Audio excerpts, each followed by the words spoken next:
안녕하세요. 이정희입니다. 자, 오늘 이 시간부터 저희 이제 고지력력 검정고시 국어 첫 시간으로 개념부터 한번 차근차근 보도록 할 건데요. 여러분들 한번 책 보시고 오셨으리라 생각이 됩니다. 자, 1단원은 고전문학입니다. 먼저 운문편 함께 하도록 할 건데요. 여러분들 교재 구성 보셨다시피 개념 학습할 거고요. 그에 따른 작품 분석 이어집니다. 그렇게 해서 운문이 끝이 나고요. 이제 다음 시간에는 또 산문 개념 분석하고요. 개념 정리하고 그 다음에 작품 분석하고 이런 식으로 단원이 끊어진다라는 거 여러분들 아셨으면 좋겠습니다. 저희는 그러면 운문편 보도록 하죠. 제가 앞에서 OT에서 말씀드렸다시피 고전, 문학, 운문편 그리고 산문편은 맞습니다. 고전과 현대를 가르는 가장 큰 틀은 시대 구분이겠죠. 저희 역시 고전 문학에 대해서 큰 틀로 보도록 할 건데요. 운문에 대한 역사 쭉 가도록 할 거고요. 그 다음에 산문에 대한 역사와 함께 그 흐름 보도록 할 건데 여러분 아시다시피 그 역사는 변함이 없죠. 그렇다 보니까 여러분들 아마 운문 오늘 함께 하시면 그 내용 흐름이 산문과 같이 가는 걸 아실 수 있으리라 생각이 됩니다. 저희는요, 앞부분은 그냥 문학이 있긴 있었지만 여러분들 우리가 말하는 모든 것들이 다 문학에 속하기 때문에 있기는 있었지만 저희는 이 시대 구분을 할 거기 때문에 고조선 건국을 시작점으로 할 겁니다. 왠지 역사 시간 같죠. 고조선 건국으로 시작을 할 건데요. 여러분들 아시다시피 고조선이 건국이 되고 난 후에 그 다음에 신라가 건국이 되고요. 그 다음에 이제 계속해서 나라들이 발전을 하는데 이 사이사이에 독특한 문학적 특징이 있습니다. 그 내용을 보면서 정리해 보도록 하죠. 자, 국문학사 개관이라고 멋진 이름이 나와 있는데 국문학사에 대한 전체적인 개관입니다. 자, 고대문학과 맞습니다. 고대문학과 뒤로 가면 조선문학으로 이렇게 큰 틀을 나눌 수 있는데요. 전기, 후기 이런 식으로 크게 네 가지로 구분을 할 수 있는데 그것의 가장 기준점은 바로 세종대왕이 만드신 훈민정음에서 그 기준을 찾습니다.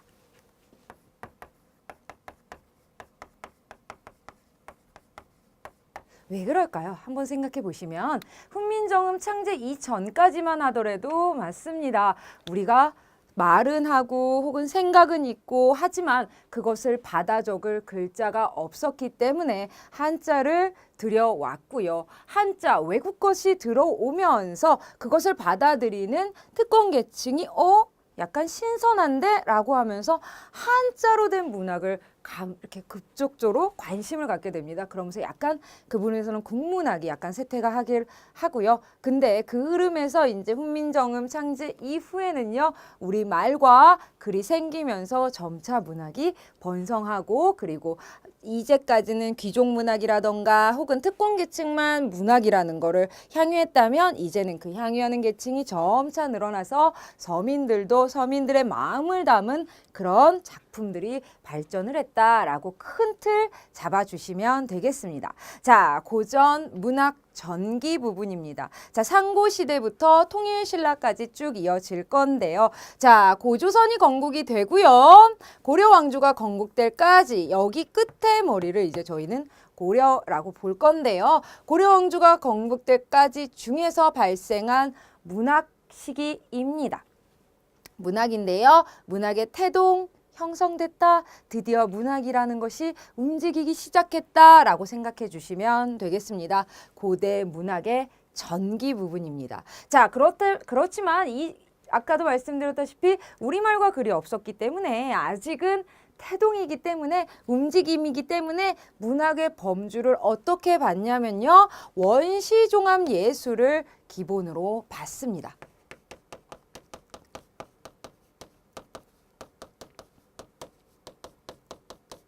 이것이 문학이야 라고 할 수는 없었지만 무용이라던가 음악이라던가 시가라던가 아직은 분화되지 않았던 원시종합예술을 향유했다라고 해주시면 되겠고요.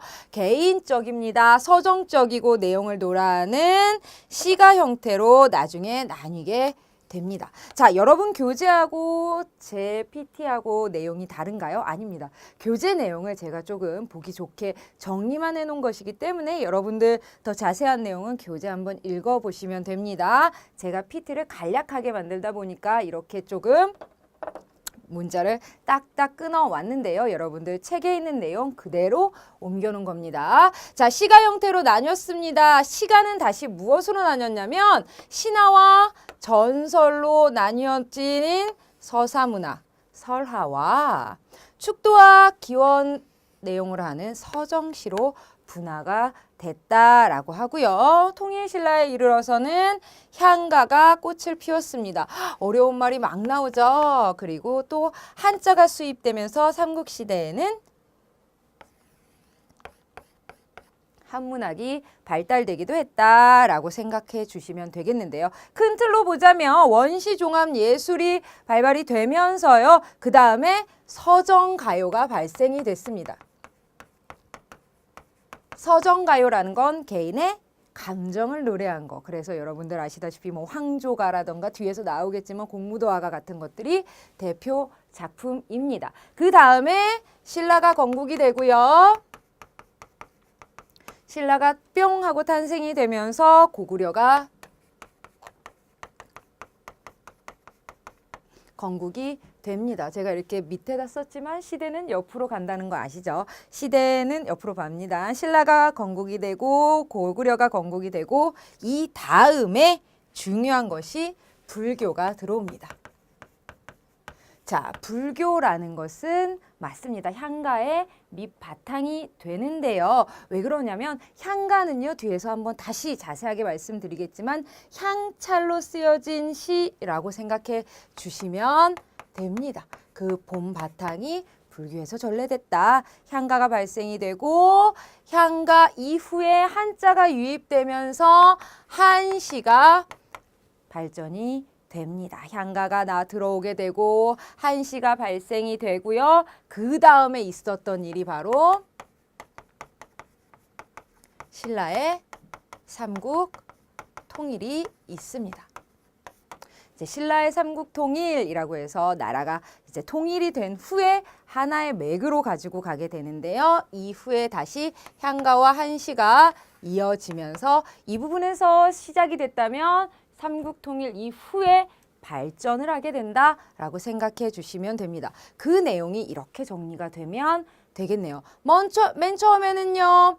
건국이 되면서 원시종합예술이 발달합니다. 이때까지는 문학이라고 하는 큰 범주는 없었지만 그것을 포괄하는 아주 큰 틀, 원시종합예술이 있었고요. 그 다음이 바로 개인의 감정을 노래했다 서정가요가 생겨납니다. 고구려, 신라 나라들이 하나씩 건국을 하게 되고요. 이후에 불교가 들어오게 됩니다. 불교가 밑바탕으로 해서 향가 발생이 되고요. 한시 역시 들어오게 됩니다. 자, 그 다음 신라가 삼국통일 이후에 향가와 한시가 더욱더 발전하게 된다라는 거 생각해 주시면 되겠습니다.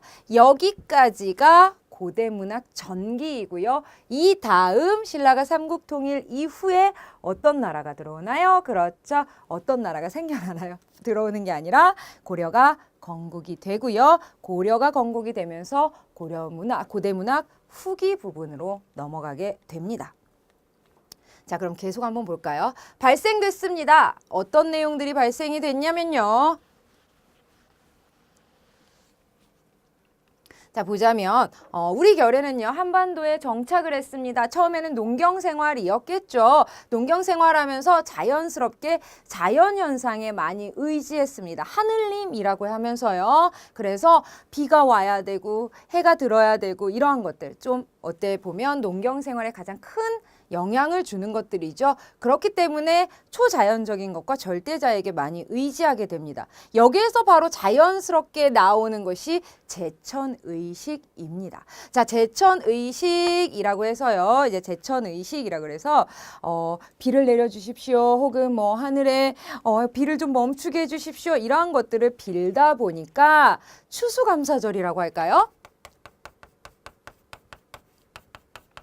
추수감사제라고 해서 이렇게 풍요롭게 해주셔서 감사합니다라는 기도를 드리게 되는 제천의식이 자연스럽게 생겨나게 됩니다. 자, 이런 제천의식 여러분들 보셨겠지만 뭐 이렇게 굿이라고나 할까요? 이런 제라고 할까요? 보면 노래도 부르고요, 춤도 추고요, 중간중간 이야기도 하죠. 자, 이런 것들 음악이나 무용, 시가 등이 종합된 예술 형식으로 이를 국문학의 시초로 보고 있습니다. 부여의 영고, 고려의 동맹, 동의 무천이 그 기본으로 하고 있습니다. 자, 국문학 여러분들 시와 소설과 희곡으로 보고 있죠. 그게 바로 국문학의 시초이다. 무엇이요? 제천의식이 시초이다. 제천의식은 아무래도 우리 결의가 한반도에 정착하면서 농경 생활을 하면서 자연스럽게 발달된 것이다. 발전하게 된 것이다. 라고 생각해 주시면 되겠습니다.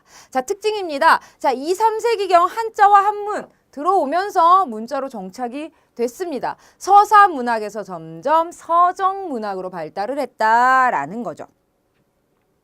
자, 그 다음 기억 니은 부분은 여러분들 쭉 읽어보시면 되겠고요. 설화는요, 보시면 서사문학의 원류가 되고 고대가요는 서정문학의 원형이 된다라고 되어 있는데 원형, 원류 대부분 원자가 들어갔기 때문에 뭐 근원, 근본, 밑바탕이라는 말로 해석해 주시면 되겠습니다. 원류는요, 근원이 되고 라는 말이고요. 서정문학의 원형이 된다라는 거, 원형은 기본형이다 라는 말로 이해해 주시면 되겠습니다. 그 다음 고구려는 용감한 기상일 거고요. 그 다음에 백제와 신라는 서정문학입니다. 신라 시대에 향성된 향가는요, 우리말로 기록된 최초의 정형시입니다.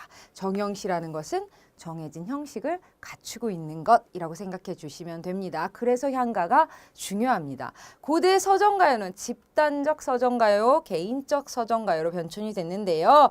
집단적 서정가요는요, 구지가와 해가, 그 다음에 개인적 서정가요는 공무도화가, 황조가, 현존하는 백제 유일한 백제 가요는 정읍사입니다. 이 내용은 뒤에 작품 분석에서 작품 직접 보면서 다시 한번 정리해 드리도록 하겠습니다. 자, 공무도화가는요, 뭐 물에 빠져 죽은 남편 걱정하는 거, 고구려 유리왕의 슬픈 시련에 대한 슬픔을 노래한 거, 개인적인 내용이죠. 구지가와 해가 같은 경우는 어떤 왕에 대한 이야기, 수로왕에 대한 이야기, 뭐 제발 뭐 잘 하게 해주세요라는 좀 주술적인 이야기라고 생각해 주시면 되겠습니다. 자, 이렇게 해서 특징까지 함께 봤는데요. 고대문학 전기는요, 아무래도 처음 나라가 어때요? 시작 건국이 되면서부터 흐름으로 가다 보면 처음에는 움직임이었다가 이것이 점차 개인의 감정을 담게 되고요. 또 이제 나라들이 건국이 되고 통일이 되는 과정에서 자연스럽게 한자와 한문이 유입되면서 이러한 것들이 발생하게 되고 그 다음에 발전하게 되는 계기가 마련됐다라고 생각해 주시면 되겠습니다. 이제 고대문학 후기로 한번 가보도록 할 건데요. 자, 고대문학 후기는 이 다음이죠. 바로 고려시대로 갑니다. 고려시대입니다. 자, 조선으로 넘어가면서 이제 조선 전기로 넘어갈 거고요. 고대문학 후기는 고려시대인데요. 이때 이제 많은 것들이 발생이 되게 됩니다. 굉장히 많은 내용들이 나오는데요. 하나하나 보도록 하죠. 자, 고려인들의 생활 감정을 노래했습니다. 경기체가, 장가, 시조, 가전체 등으로 지칭이 되기도 합니다.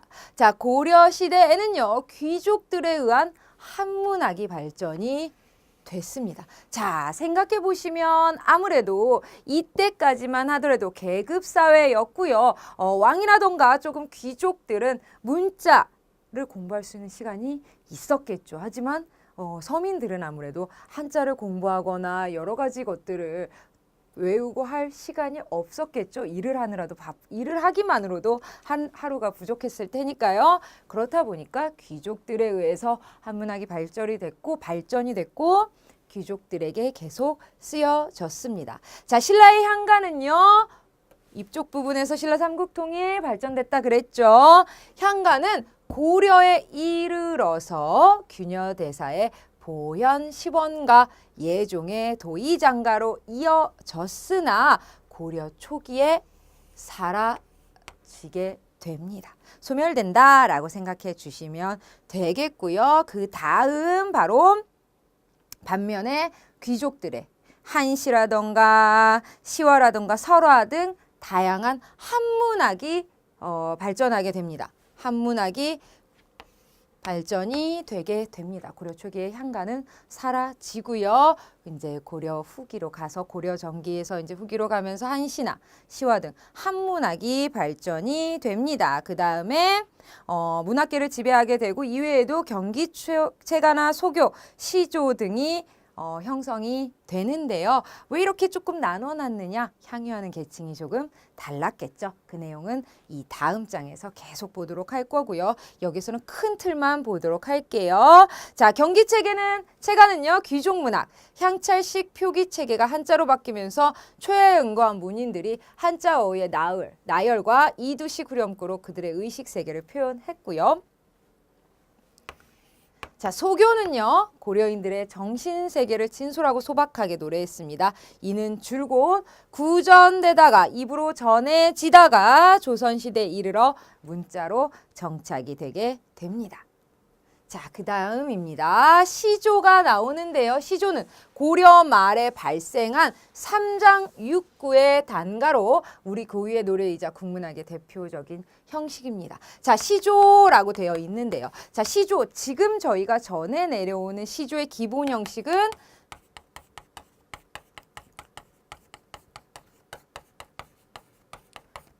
종장으로 이어진 3장으로 되어 있고요. 그 다음에 음보를 합해서 6구로, 그 다음에 45자 내외로 정해진다라는 게 지금까지 내려오는 한자의 고유한 특징이죠. 그것이 바로 고려 말에 발생하게 됩니다. 그리고 대부분 평시조였습니다. 평시조라고 되어 있어서 초장, 중장, 종장으로 연결이 되고요. 그 후에 이제 시조의 여러 가지 갈래가 나오는데 이때까지만 하더라도 아직까지 기본 형식인 평시조였고요. 고려시대에는 귀족층에서 성행했거나 조선시대에 와서 비로소 문자로 정착됐습니다.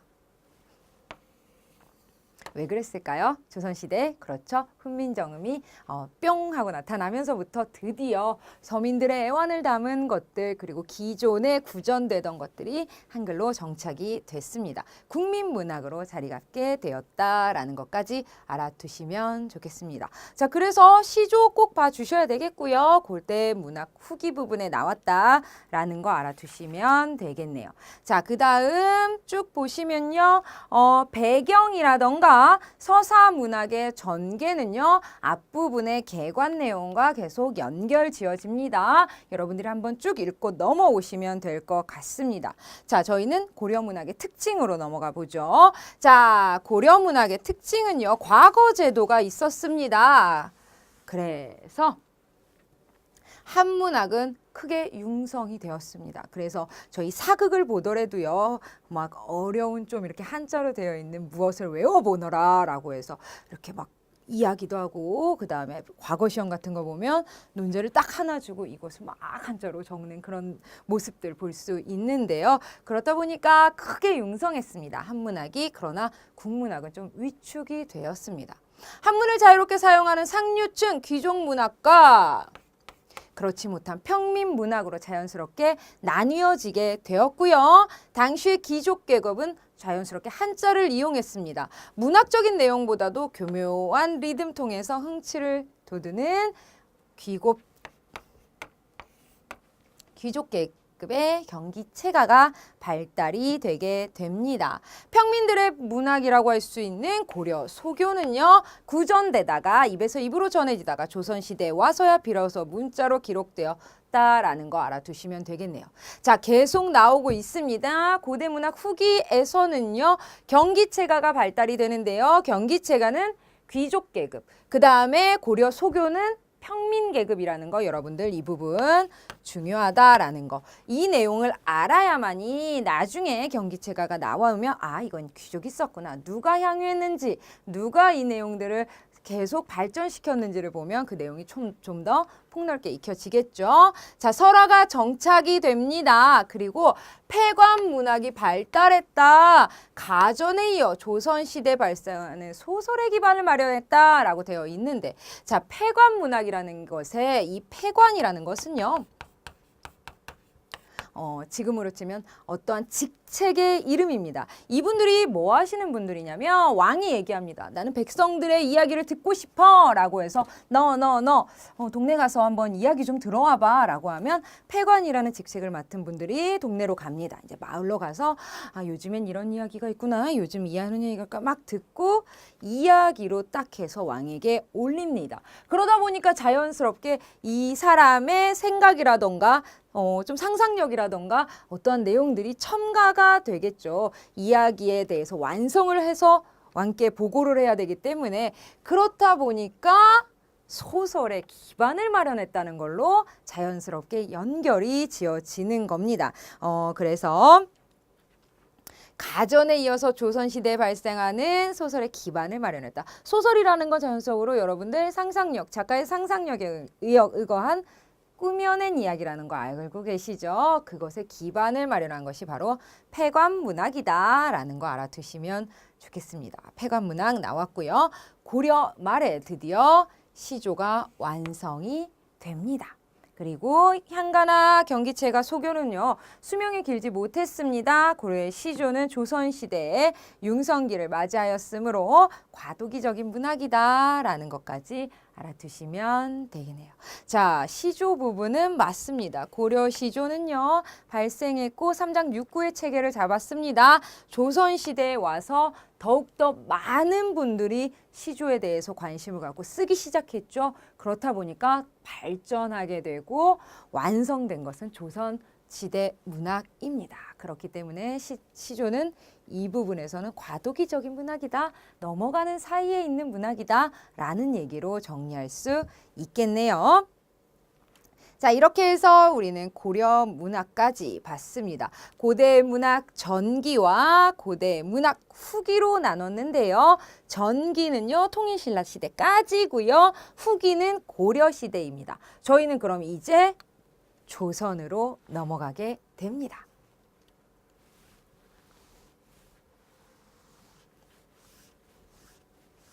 자, 조선 전기 문학과 후기 문학으로 나누어 놨는데요. 조선이 건국되고 임진왜란까지를 조선 전기 문학으로 보고 있습니다. 고려시대에 형성된 문학이 드디어 발전을 이룬 시기가 이 시기인데요. 고려시대에 형성된 시조 계속 언급되고 있죠. 그대로 이어지면서 점점 완성되고 체계가 잡혀 나갔습니다.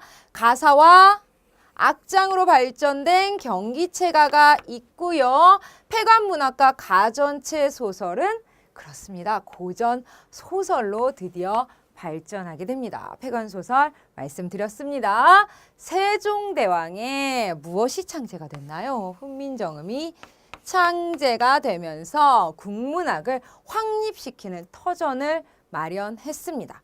이에 따라 가사와 시조의 발달 당연히 되죠. 구전되어 온 여러 가지 이야기들이 정리해서 악장가사라는 등의 문헌에 실었으며 불경, 경서와 두보의 시 등을 번역하여 번역문학의 꽃을 피웠다라는 겁니다. 한자를 번역을 했다라는 거죠. 이 부분에서 번역이라는 건 기본적으로 우리말과 우리 말은 있었죠. 우리 글이 있어야만이 가능한 것이기 때문에 꽃을 피웠다라고 할 수 있습니다. 세종대왕의 훈민정음으로 인해서 많은 것들이 어떻게 보면 국문학사에서는 많은 것들이 정착되고 지금까지 이어질 수 있는 발전할 수 있는 기본 틀을 제시한 것이 아닐까라는 생각이 듭니다. 계속 갑니다. 특징입니다. 자, 양난 이후에요. 사대부의 권위가 실추가 됐습니다. 전쟁을 겪으면서 이렇게 좀 많은 것들이 무너졌겠죠. 그리고 현실에 대한 비판과 평민의식을 구가하는 새로운 내용이 작품 속에 그대로 반영이 되었다라는 거 알아두시면 되겠네요. 그 다음에 비현실적이고 소극적인 유교 문학에서 좀 더 현실적이고 구체적인 삶의 의미를 추구하는 실학적 문학으로 발전을 하게 됩니다. 이때 여러분들 역사에서도 아시다시피 세종대왕과 많은 실학자들이 등장하게 되죠. 작품 제재 및 주제의 변화와 함께 작가의 범위가 크게 확대가 되었습니다. 운문에서 산문 중심으로의 문학으로 발전하게 되겠고요. 평민의식의 소설이라던가 사설시조, 평시조가 세절이라면 사설시조는 좀 길이가 긴 내용이라고 할 수 있고요. 산문정신과 실학사상 그리고 궁중문학, 내간체수필, 규방가사 등의 이 부분이죠. 여류문학이 등장을 하게 됩니다. 자, 쭉 넘어가시다 보면요.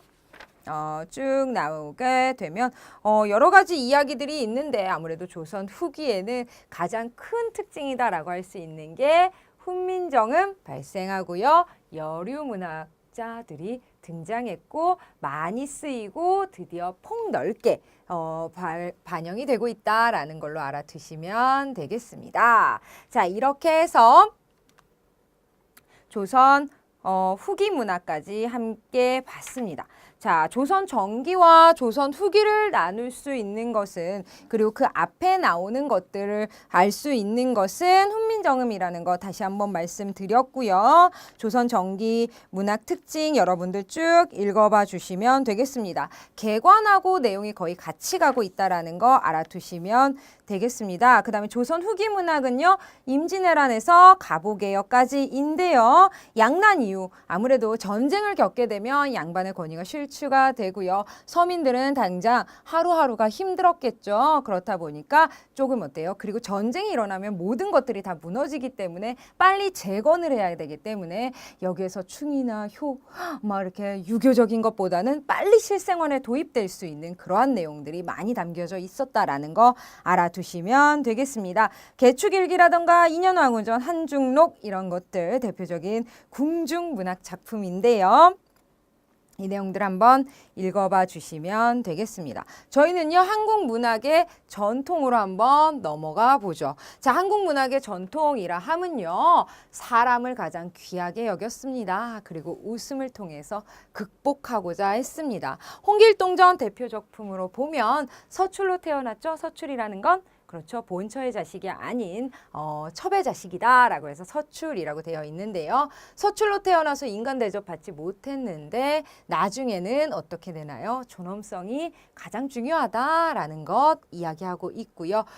이거 작품만 보더라도 우리 문학에 전반적으로 자리 잡고 있는 사람을 가장 귀하게 여긴다라는 정신이 담겨져 있다. 그리고 무엇이든 힘든 일이든 또 억울한 일도 그 밑바탕은 웃음이 깔려 있는데요. 모든 것을 웃음으로써 좀 긍정적으로 극복하고자 라고 하는 그러한 내용들, 우리 조상들의 극복이라는 것, 그 다음에 어떻게 이겨냈는지 그러한 지혜들을 배울 수 있습니다. 여러분들 계속 읽어봐 주시면 아마 쭉 이해가 가시리라 생각이 됩니다. 자, 인간에 대한 사랑입니다. 우리 인간을 가장 중요하게 여기고 인간을 사랑한다. 창조활동의 원천이다. 라는 거 알아두시면 되겠고요. 대표 작품 보시면 심청전에서는 가족에 대한 절대적인 사랑, 흥부전은 형제 간의 사랑, 그리고 그 외 전통적인 시조에서는 노인 공경하고 약자를 배려하는 인간에 대한 따뜻한 사랑, 그리고 사물에 대한 사랑, 미물에 대한 사랑 이런 것들 보실 수 있습니다. 자, 한국 문학의 미적 특징이라고 되어 있는데 첫 번째 골개미 나와 있습니다. 골개미는 해학과 풍자로 다시 한번 나뉘어질 수 있는데요. 골개미라는 것은 판소리나 탈춤 등에서 잘 드러나 있습니다. 골개의 하위범주에는 해학과 풍자, 반어와 기지 등이 있는데요. 자, 해학이라는 것은 그렇죠. 익살스럽게 웃음을 유발시키는 겁니다. 유발시키는 것을 해악이라고 하는데요. 좀 뭐라고 그러냐면 인물의 태도라던가 이렇게 좀 자기 행동을 우습게 하고 말장난 같은 것들이 이러한 것들이 해악이 됩니다. 자, 풍자는요 조금 뼈대가 있습니다. 제가 이제 학생들하고 얘기할 때 약간 비속어를 쓰기도 하는데요. 어떻게 하냐면 좀 특권층이라고 할 수 있는 귀족층을요. 너네는 돈만 가지고 있는 멍청이들이야 라는 걸 우리만 알고 있는 겁니다. 그러면서 그걸 자연스럽게 비꼬는 거, 그게 바로 풍자라고 할 수 있는데요. 인물이나 사회의 결함, 죄악, 모순, 부조리 등을 비꼬음으로써 웃음을 유발합니다. 자, 웃음을 유발하는데 이는 행동이라던가 뭐 말투 이러한 것들로 웃음을 주는 것이고요. 풍자는 뼈대가 있다고 말씀드렸죠. 특권계층이라던가 귀족들이라던가 이러한 좀 사회적인 부조리한 면들을 어떻게 웃음으로써 비꼬면서 이야기한다라는 거 알아두시면 되겠네요. 해악과 풍자는 여러분들 뒷부분에서도 나오고요. 우리 고전소설에서 빠질 수 없는 부분이기 때문에 꼭 알아두시면 좋겠습니다. 자, 숭고미 나와 있네요. 자, 숭고미라고 나와 있는데요. 자연의 조화를 현실에서 추구하고 실현하고자 하는 태도입니다. 그리고 비장미는 자연의 조화를 현실에서 실현하는 의지가 좌절될 때 느껴나는데 좌절될 때 웬 아름다움이라고 되어 있는데 바로 어떤 내용들이냐면 슬픔이나 고통, 절망 등의 감정을 예술적으로 표현할 때 비장미라고 합니다. 전설 같은 경우 보면요. 아무래도 해피엔딩보다는 좀 새드엔딩이 많죠. 전설이라고 하면 어떤 여자가 남편을 기다리면서 절벽 위에서 항상 기도를 했는데 몇 날 며칠을 기도하다 보니까 돌이 되었답니다. 라는 것들. 그게 바로 전설이죠. 이렇게 전설 같은 걸 보면 이렇게 슬프고 고통스러우고 절망스러운 그 상황에서도 예술적으로 표현을 했죠. 그게 바로 비장미이고요. 우아미는요. 자연의 조화를 질서를 본받는 태도 그것을 느낄 때 아름다움 나타납니다. 자, 상충곡과 어부사시사는요. 뒤에 작품 분석에서 다시 한번 만나보도록 할 건데요. 윤선도의 어부사시사 같은 경우는 40수로 되어 있습니다. 전문을 실을 수는 없고 저희 교재에서 이제 가장 대표 수만 딱 추려놨는데요. 이렇게 바다에 가가지고 자연과 논일면서 그 내용에 감사하는 그러한 내용들이 담겨져 있는 노래입니다. 우아함이 볼 수 있다라는 내용으로 정리할 수 있겠네요. 자, 이렇게 해서요. 오늘은요. 운문 내용에 대한 정리를 해봤는데요. 자, 이 부분은요. 역사적인 내용과 함께 흐름을 가고 있다라는 것 부분에서 여러분들 꼭 알아두시면 되겠습니다. 흐름이 이렇게 가는구나. 네 가지로 분류할 수 있고 정리할 수 있겠구나. 고대 문학과 그 다음에 조선 문학으로 정리할 수 있겠구나. 그 다음에 나머지 그 두 개에서는 전기와 후기로 구분할 수 있다라는 것만 알아두시고요. 이러한 것들이 발전이 되고 이러한 것들이 나중에 이렇게 합혀졌구나라는 큰 틀 알고 계시면 되겠습니다. 자, 다음 시간에는요. 고전 운문의 여러 갈래라고 해서요. 이제는 시대 구분이 아닌 갈래 중심으로 해서 대표 작품은 무엇이 있고요. 그 다음에 이런 갈래의 특징은 무엇인지 좀 더 깊숙하게 들어가 보도록 하겠습니다. 고대가요, 향가, 고려소교 여러 가지 등등 경기체가, 판소리, 한시, 그 다음에 시조 이러한 것들 모두 다 살펴보려고 합니다. 그래서 다음 시간 좀 내용이 많습니다. 여러분들 책 꼭 한번 읽고 저 만나셔야 됩니다. 제가 텍스트를 다 읽어드리진 못합니다. 시간이 한정돼 있다 보니까 저는 포인트만 짚고 넘어가니까요. 여러분도 저와 함께 포인트만 짚고 넘어가시면 안 됩니다. 기본 개념서는 한번 정독하시고 저 만나러 오시면 더욱더 포인트 잡으면서 한 번 더 정리하는 시간 될 수 있으리라 생각이 됩니다. 오늘 고생 많이 하셨고요. 저는 다음 시간에 운문 두 번째 시간으로 돌아오도록 하죠. 꼭 한번 책 보고 저 만나러 오세요. 감사합니다.